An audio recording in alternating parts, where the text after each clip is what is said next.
नमस्कार दोस्तों, स्वागत है आप सभी का हमारे चैनल भक्ति ज्ञान में।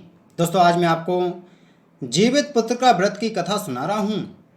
एक समय की बात है कि एक गांव में दो बहनें थीं।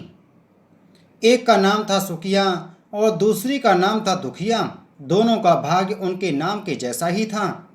दुखिया गरीब थी और बहुत दुखी रहती थी। सुखिया अमीर थी और हमेशा सुखी रहती थी। दुखिया सुखिया के घर में काम करती थी, साफ सफाई करती थी, खाना बनाती थी और जो खाना बच जाता था वह खाना सुखिया दुखिया को दे देती थी। इस तरह दुखिया का घर चलता था। समय बीतता गया। दोनों को बच्चे थे। सुखिया को दो पुत्र थे और दुखिया को भी दो पुत्र थे। जब जितिया का व्रत आया तो दोनों बहन जितिया का व्रत रखी थीं। दुखिया सुखिया के घर में काम करती थी। व्रत के दिन दुखिया ने सुखिया के घर जो फटका चावल को साफ करना, उससे जो खुर्दी निकला वह अपने लिए रख ली और चावल साफ करके सुखिया को दे दिए। फिर साग को चुनी, पत्तियों को डंठल से अलग करना, बढ़िया वाला साग सुखिया के लिए रख दी और जो डंठल था वह अपने लिए रखी। अब दुखिया ने सुखिया के घर का सारा खाना बना दिया और अपने घर चावल की खुर्दी और साग की डंठल लेकर गई बनाने के लिए। खुर्दी का चावल और साग की डंठल बनाकर वह खाना अपने बच्चों को खिलाई और खुद भी खाई। उसके बाद दुखिया सोने चली गई। आधी रात में एक बूढ़ी औरत उसके घर पर आकर दरवाज़ा खटखटाती है तो दुखिया पूछती है, कौन है? तब बूढ़ी बोलती है, बेटा हम हैं। दुखिया ने उठकर फाटक खोला और पूछती है, अम्मा आपको क्या चाहिए? इतनी रात में आप यहाँ किस लिए आई हो? बूढ़ी बोलती है, बेटा मुझे बहुत भूख लगी है, कुछ खाने को है तो दे दो।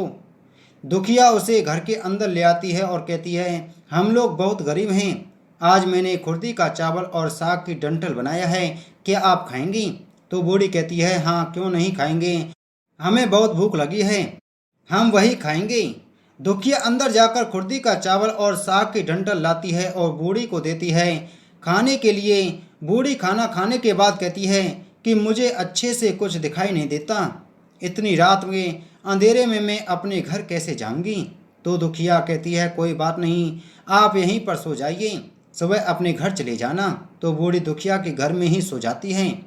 फिर थोड़ी देर बाद वह उठकर बूढ़ी बोलती है, बेटा मुझे दीर्घ शंका पैखाना लगी है, कहाँ जाऊं? तो दुखिया कहती है, मेरे घर में बाथरूम नहीं है, इसलिए आप ऊपर कोने में कर लीजिए। बूढ़ी पूछती है कि बेटा भड़ भड़ करे या छर छर करे? दुखिया नींद में थी तो वह कहती है, माताजी भड़ भड़ कर दो, मैं सुबह साफ कर दूंगी। फिर थोड़ी देर बाद बूढ़ी पूछती है कि बेटा मैं अपने हाथ कहाँ साफ करूं? तो दुखिया कहती है, आप मेरे सर में अपने हाथ को साफ कर लीजिए। जब सुबह होती है तो दुखिया को यह सब सपने जैसे लगता है कि सोते समय मुझे कोई सपना आया होगा। वह ज़्यादा कुछ नहीं सोचती और नदी में नहाने के लिए चली जाती हैं। जब वह नदी में नहाती हैं तो अपने बाल धोती हैं तो उसके बालों से होते हुए जो पानी बहता है वह सोने का पानी होता है। आसपास की सभी महिलाएं यह देखकर चकित हो जाती हैं और कहती हैं कि तुम्हारे बालों से तो सोने का पानी गिर रहा है, क्या बात है? फिर उसे रात की सारी बात याद आती है। वह दौड़ कर अपने घर की ओर भागती है और यह सोचकर कि उसका घर दीर्घ शंका से भरा हुआ होगा, पहले उसको साफ करना होगा।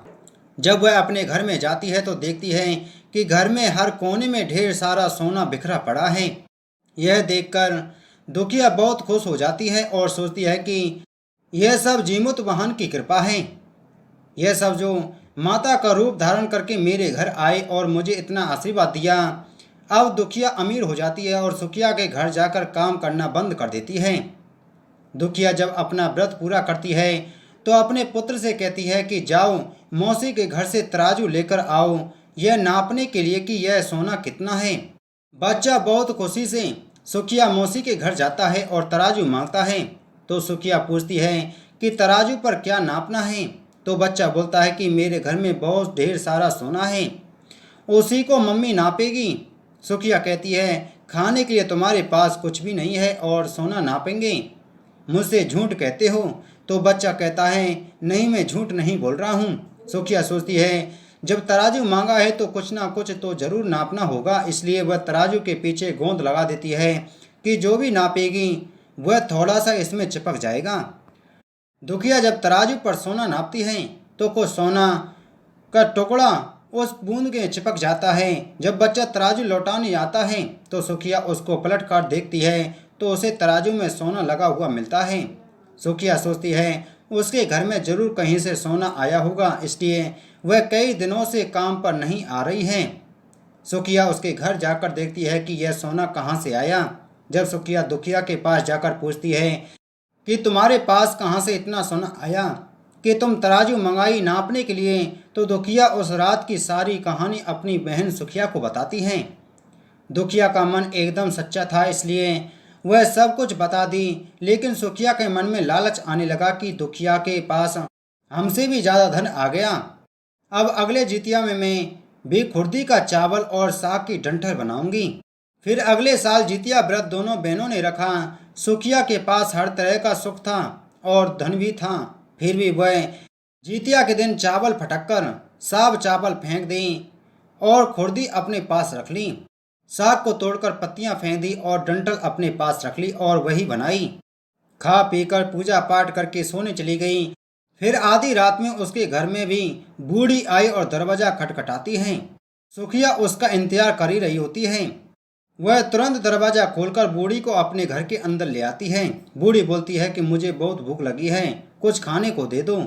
तो सुखिया कहती है मैंने खुर्दी का चावल और डंठल का साग बनाया है। बूढ़ी बोलती है कोई बात नहीं, मैं खाऊंगी। तो सुखिया परोस देती है। वह खाना खाने के लिए और सोने चली जाती है। बूढ़ी बोलती है मैं घर नहीं जा सकती, मुझे दिखाई नहीं देता। तो सुखिया कहती है कोई बात नहीं, आप यहीं सो जाओ।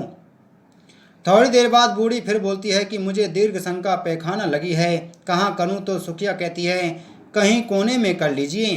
फिर थोड़ी देर बाद बूढ़ी पूछती है कि भड़बड़ करके या छरछर। इस पर सुखिया को याद नहीं आता है कि दुखिया ने क्या बोला था। तो सुखिया बोली माँ छरछर कर दीजिए। फिर बूढ़ी पूछती है कि बेटा मैं अपने हाथ कहाँ साफ करूँ। सुखिया कहती है मेरे सर में साफ कर लीजिए। बूढ़ी अपना हाथ सुखिया के सर में साफ कर लेती है। जब सुखिया सुबह उठती है तो उसका पूरा घर गंदगी से भरा पड़ा होता है और उसके बाल में भी बहुत गंदगी लगी होती है। यह सब देखकर सुखिया बहुत दुखी हो जाती है और उसे बहुत गुस्सा भी आता है।